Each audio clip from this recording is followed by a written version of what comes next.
When I was 7 years old, I moved to a new school in Paris. I walked into my new school, envisioning the changes I would make to myself and my new friends. But I never would have imagined the horrors I was about to face. Have you ever been called a monkey man in every classroom with a teacher present? Have you ever been forced to sit alone all year near the dustbins of your school cafeteria? Well, I can tell you from experience, it isn't fun. I would soon realize later on that I was segregated from the rest of the school just for being different, just for being black. Racism is a very weird thing. It may seem like a small joke at first, but as the joke continues on a larger scale outside class, it becomes seriously offensive. Some people even persist this behavior until adulthood without any correction or disciplinary actions taken. They become racists at heart, never even thinking twice before saying something so stereotypical, so offensive. This is something that has to stop in our many different societies.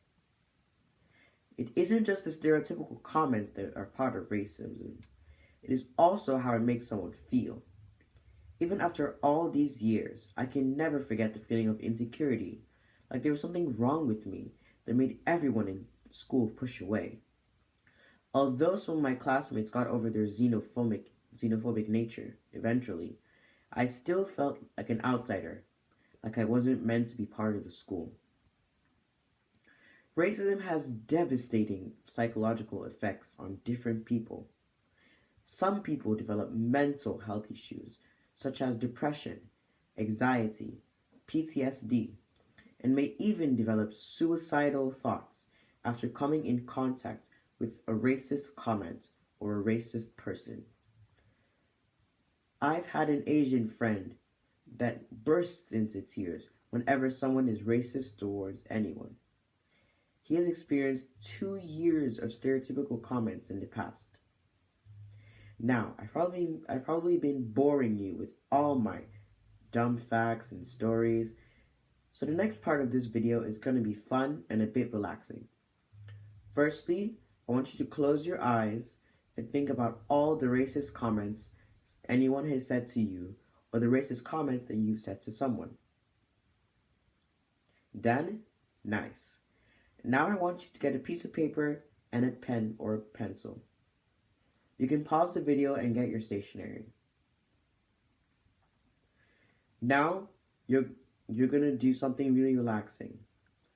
As you think about how you or your victim felt about the racist comments, I want you to close your eyes and shade your piece of paper with your pen or pencil. The harsher or painful the comment, the harder you shade. When you're done, open your eyes and look at the sheet of paper. Some of you may have really dark color, while some may have really light color. Both are perfectly okay and totally acceptable. However, if you think you have a darker color than you imagined, it's recommended by psychologists